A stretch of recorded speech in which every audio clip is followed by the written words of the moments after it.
My name is Swapna Ijaz Hussain. I'm a consultant physiotherapist. I've done my doctorate degree from Multan Institute or an affiliated institute of University of Sargodha. I've remained gold medalist throughout my years. I've got different certifications on different necessary topics which include research, dry needling, taping trigger points, COVID management, cancer patient management and much more like that. Currently I'm practicing and giving my services at the Minister Road, Multan. Today I'm going to talk about very important topic that is the osteoarthritis. Actually जोड़ों के दर्द की बात आज की रहेगी। सबसे पहले मैं आपको एक जॉइंट की स्ट्रक्चर दिखाऊंगी। आपको नी जॉइंट ऊपर शो हो रहा होगा स्क्रीन पे, आपको टिबिया दिख रही होगी, फीमर दिख रही होगी और साथ में आपको हालाइन कार्टिलेज दिख रहा होगा। ये वो स्ट्रक्चर है जो हमारे लिए जानना बहुत ज़रूरी है, हर इंसान को पता होना चाहिए, क्योंकि ये जो हालाइन कार्टिलेज या कार्टिलेज है यही वो चिकनी हड्डी है। जब वो घिसना शुरू होती है तो आपके लिए डिस्कम्फर्ट शुरू हो जाता है, आपको चलने में मुश्किल आती है, आपको चलते वक्त दर्द महसूस होता है। तो ये वो स्ट्रक्चर है, जब ख़राब होने लगता है तो आपके लिए मुश्किलात का सामना आपको करना पड़ता है। अब जो बात की जाए आर्थराइटिस की, आर्थराइटिस होता है जोड़ों, किसी भी जोड़ की सोजिश को हम कहते हैं, और जो ऑस्टियो है वो हम ज़्यादातर बोन से रिलेटेड कहते हैं। जो आर्थराइटिस है उसकी डिफरेंट टाइप्स हैं। गाउटी आर्थराइटिस भी आपके पास है, आपके पास रूमेटॉइड आर्थराइटिस है जो कि इम्यूनिटी से रिलेटेड है, ऑटो इम्यूनिटी जो होती है उसमें अटैक करती है। और भी डिफरेंट आपके पास आर्थराइटिस आ जाते हैं, सोरियाटिक आर्थराइटिस आ जाता है। जो आज का फोकस टॉपिक है मेरा वो ऑस्टियो आर्थराइटिस है, क्योंकि ये बहुत ज़्यादा कॉमन टाइप है और जो अमूमन लोगों को इसका शिकार देखा जाता है। इसकी दो बेसिक टाइप्स हैं, एक प्राइमरी है एक सेकेंडरी है। जो प्राइमरी टाइप्स की अगर बात की जाए तो ये एज से रिलेटेड है कि जैसे जैसे आपकी उम्र बढ़ती जाती है वैसे वैसे इस जो चिकनी हड्डी है घिसेगी और ये इसका जो रोल होगा कम होता जाएगा। ये ज़्यादा वज़न बर्दाश्त नहीं कर सकेगी, इसमें फ्रिक्शन क्रिएट शुरू हो जाएगी और ये आपके लिए तकलीफ़ का बाइस बन जाएगी। एक होती है सेकेंडरी जिसको हम कहते हैं अगर आपको एब्नॉर्मेलिटी का कोई मसला है, कोई ट्रॉमा हुआ है, कोई कंजेनिटल एब्नॉर्मेलिटी हो गई या कोई आपको एक्सीडेंट होता है जिसकी वजह से इस चिकनी हड्डी को क्या हुआ वक्त से पहले ये घिस जाए, उसको हम सेकेंडरी टाइप्स में डाल देते हैं कि ये सेकेंडरी टाइप की आपकी ऑस्टियोआर्थराइटिस है। साइन एंड सिम्टम्स की बात कर ली जाए तो इसमें जो है आपको पेन बहुत ज़्यादा मिलता है। इसके अलावा आपकी जो रेंज ऑफ मोशन है यानी कि सही तरीके से अपनी टांगों को इस्तेमाल करना वो नहीं होता। और इसके अलावा आपके पास अगर एक्सरे में होगा आपको ऑस्टियोफाइट्स वाज़े तौर पे मिलेंगे, जिसे आपके बोनी स्पर्स भी कहा जाता है। ये एक्सरे पे आपको डॉक्टर आपको वाज़े तौर पे बता देगा। जॉइंट स्पेस यानी कि जो दो हड्डी के बीच जोड़ है उसका जो आपके पास है स्पेस है वो कम हो जाएगी। इसके अलावा आपको रात के वक्त भी दर्द हो सकती है, बैठते वक्त भी दर्द हो सकती है। ज़्यादातर ओवरवेट पेशेंट में ये देखा जाता है क्योंकि उसमें ये फ्रिक्शन के और ये घिसने के चांसेस ज़्यादा हो जाते हैं। इसके अलावा आपकी मसल वेस्टिंग हो सकती है, आपके इर्द गिर्द के पट्टे टाइट भी हो सकते हैं, स्टिफनेस होगी, जॉइंट में सोजिश भी बहुत ज़्यादा रहेगी। और अगर बहुत ज़्यादा आपकी ये सिचुएशन एग्जैजरेट कर जाए, बढ़ जाए तो आपकी हड्डी जो है वो टेढ़ी भी हो सकती है। जीनू वायरस जीनू वर्गम का भी शिकार आप हो सकते हैं। और जो पेन है वो एक्सरसाइज या काम के साथ हमेशा एंटिसिपेशन में बढ़ता रहता है। इसके अलावा क्रेपिटस भी देखने को मिलते हैं कि जब आप इनका जोड़ हिलता है तो उसमें से आवाज़ आती है कड़ाके की, तो उसे हम क्रेपिटस कहते हैं, वो भी इनको महसूस होता है। तो ये जो अगर साइन एंड सिम्टम्स अगर आपको भी मिल रहे हैं तो आप इसके ऊपर लाजमी तदाबीर करें, क्योंकि जितनी जल्दी आप इसकी इंटरवेंशन कर लेंगे उतनी ही जल्दी आप इसको ठीक कर लेंगे और इसका जो है घिसने का जो प्रोसीजर है, जो टाइम पीरियड है उसको आप कम कर लेंगे। अगर मैं इसकी स्टेजिंग की बात करूँ, अच्छा मैं एक और चीज़ यहाँ ऐड करती चली जाऊँ कि जो ये ऑस्टियोआर्थराइटिस है ये महज सिर्फ आपके घुटने का नहीं है बल्कि आपके हिप जॉइंट का भी हो सकता है, यानी कूल्हे की हड्डी जो है उसका भी हो सकता है। इसके अलावा आपकी उंगलियों में भी हो सकता है। वो ख़वातीन जिनको कपड़े ज़्यादा धोने की आदत होती है, हाथ पे जो धोती हैं, उनमें अक्सर ऐसे मेरे पास पेशेंट कंप्लेन करके आते हैं जिनके यहाँ पे हर्बेडीन नोड या बुशार्ड नोड होते हैं। अगर डिस्टल इंटरफेरेंजियल या आपको पिक्चर शो हो रही होगी, अगर इसमें होता है यानी कि उंगली में होता है तो हर्बेडीन नोड, और अगर प्रॉक्सिमल में होगा तो उसे बुशार्ड नोड्स कह रहे होते हैं। और इसके अलावा इनमें सुबह अखड़ाव भी बहुत ज़्यादा देखने को मिलता है जो कि दिन के साथ साथ कम हो जाता है। और इनमें काफ़ी और कॉम्प्लिकेशंस भी देखने को मिल सकती हैं डिपेंडिंग अपॉन कि किस तरीके का उनका काम की रूटीन है और किस तरीके से वो इसको मैनेज कर रहे हैं। अच्छा, उसके अलावा अगर मैं इसकी बात करूँ स्टेजिंग की, तो स्टेजेस में हम लोग इसको अगर एक्सरे पे करें तो एक्सरे को देखकर भी हम 4 स्टेजेस में डिवाइड करते हैं, लेकिन मैं आपको वो स्टेजिंग बताऊँगी जो आपके लाइफ से रिलेटेड है और आप अपने उस हिसाब से अपने आप को स्टेज कर सकते हैं। अगर आपको ऐसे साइन एंड सिम्टम्स हैं, स्टेज 1 वो स्टेज है जिसमें आपको माइनर बोन ग्रोथ मिलती है लेकिन इतना डिस्कम्फर्ट नहीं होता, थोड़ा सा हड्डी जो होती है, चिकनी हड्डी जो है वो घिसी होती है। स्टेज 2 जो होती है उसमें बहुत ज़्यादा बोनी ग्रोथ हो चुकी होती है, जो हड्डी खुर खुर के बाई साइड से ज़्यादा निकली हुई होती है।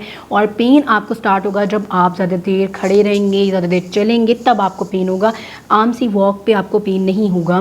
और अगर स्टेज 3 है जिसे मॉडरेट कहते हैं, वो उस पर अगर आप एक्सरे करवाएं तो आपको वाज़ेह तौर पर डैमेज दिख रहा होता है। आपके जो जॉइंट स्पेस है वो कम हो चुकी हुई होती है और आप जैसे ही चलने की कोशिश करते हैं, भागने की कोशिश करते हैं या बेंड करने की कोशिश करेंगे, झुकने की कोशिश करेंगे, तो आपको क्या होगा, आपके जोड़ में दर्द शुरू हो जाएगा। फिर स्टेज 4 आ जाती है, उसमें क्या होगा कि जैसे ही आपके वो स्क्वायर स्टेज है और आप चलने की कोशिश करें, हिलने की भी कोशिश करें, थोड़ा सा भी मूवमेंट करने की कोशिश करें तो जॉइंट में पेन स्टार्ट हो जाता है। जॉइंट बहुत स्टिफ हो चुका होता है और इमोबाइल कह लें कि बिल्कुल भी चलने के काबिल नहीं होता, बिल्कुल एक जगह अकड़ चुका होता है, तो वो स्टेज 4 होती है। अब आप इन सिम्टम्स के अकॉर्डिंग अपने आप को स्टेज कर सकते हैं और उस हिसाब से इंटरवेंशंस कर सकती हैं।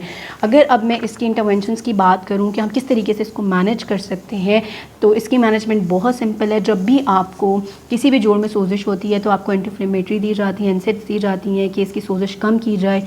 लेकिन जब भी आप ऐसी दवाइयाँ मुसलसल लेते रहेंगे तो आपके लिए जाहिर सी बात है आपके बाकी के जिस्म के हिस्से के लिए नुकसानदेह होगी। तो हम इसको 2 तरीके से हम मैनेज करते हैं। एक होती है आपके पास नॉन फार्मास्यूटिकल, एक होती है आपके पास फार्मास्यूटिकल। जो नॉन फार्मास्यूटिकल है उसमें हम लोग सबसे पहले पेशेंट का जो होता है वेट लूज़ करने को कहते हैं, क्योंकि जितना ज़्यादा वेट होता है उतना हड्डी के और जोड़ के ऊपर दबाव पड़ता है, उतना ही ज़्यादा उसके घिसने के चांसेस ज़्यादा हो जाते हैं। तो आपका वेट लूज़ करना बहुत इंपॉर्टेंट है। उसके बाद एजुकेशन बहुत इंपॉर्टेंट है कि किस स्टेज पे वो है, किस तरीके से उसने बैठना है, किस तरीके से उसने उठना है, किस तरीके से उसने अपने जॉइंट को इस्तेमाल करना है जिसके ऊपर प्रेशर कम पड़ेगा और उसकी वजह से वो क्या होगा, उसको मैनेज ठीक से कर सके, उससे दर्द कम से कम हो।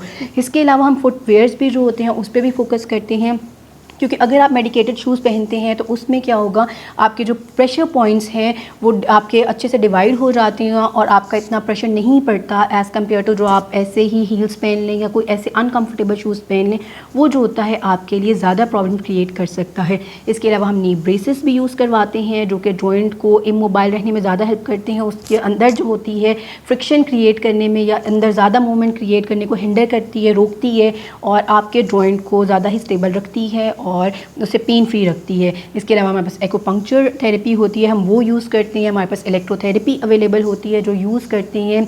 क्रायोथेरेपी भी है साथ में। इसके अलावा हमारे पास हीट थेरेपी भी हम यूज़ कर लेते हैं पेशेंट पे। हम इलेक्ट्रिक मसल स्टिमुलेशंस यूज़ कर रहे होते हैं, हम डायथर्मी यूज़ करते हैं, इंफ्रारेड रेज यूज़ कर लेते हैं, अल्ट्रासाउंड यूज़ करते हैं और बहुत सी हमारे पास ऐसी मॉडलिटीज़ होती हैं जिसमें हम क्या करते हैं, मसल को इतना स्ट्रेंथन कर देते हैं कि मसल जो होती है वो वेट और प्रेशर खुद बियर करती है और वो जॉइंट तक जो वेट जाना होता है उसको कम से कम कर देती है, जिसकी वजह से जो पेन होता है बहुत कम हो जाता है।